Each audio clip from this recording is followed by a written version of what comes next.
Hey guys, today we're gonna go over creative massive drums. Now, what do I mean by creative massive drums? What I mean by this is that not only are we gonna make drums that are gonna be punchy, that are gonna sound big, but we're gonna make drums that are gonna fit the song. That's the most important key here, guys.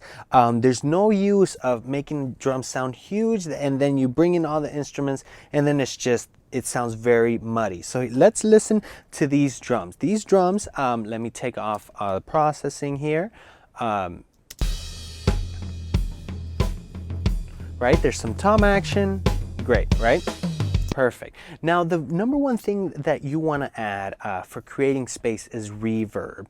Any reverb that comes to mind, like an hall reverb, things like that. Not so much a plate. I wouldn't recommend that for drums, just for the overall a spectrum of things. So the way I set it up, guys, is you're gonna send from the kick, from your snare, whichever you want to be affected, you send it over through your bus and you send it to an aux, right? And then you're gonna put in you're gonna put in a reverb on the aux. So let me start adding the reverb.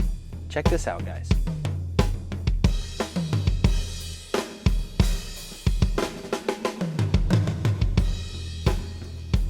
Beautiful, right? Here, I'm gonna show you guys the setting as well. Medium hall, I just felt like that was the way it felt. Like it just felt right? It felt right, especially if you listen to the reverb. And what to listen to on a reverb here, guys, is listen to your tail.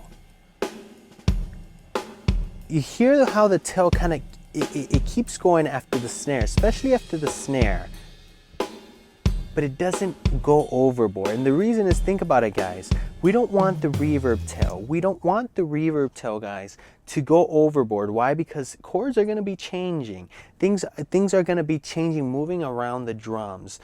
So we want it to be crisp. We want it to sound big, but in pocket as well. And experiment with room size as well,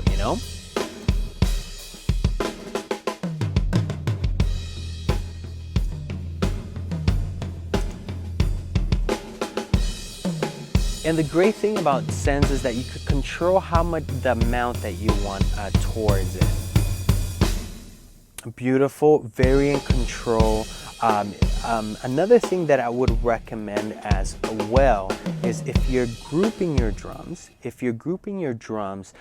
to an aux and you feel like it's too much going on. If the movements here, the drummer on the bridge, he's going on the toms, he's staying in pocket, so he's not doing a lot. So I kind of added the verbs in each fader, but let's say you wanted a much controlled because it's just too much going on, then you just add your send on the aux as well. It's really up to you. It's in your presence, so in your preference, I should say. So once again, in order to add massive drums, you don't have to hit it at the ballpark from the beginning. Why, guys? Because we're adding more things on top of it. It's like trying to make the base of a cake be just trying to add the frosting. No, there's gonna be layers on top of that, guys. All right, so remember that. Add some nice reverb to it. Don't add any place. Add some hoss to it.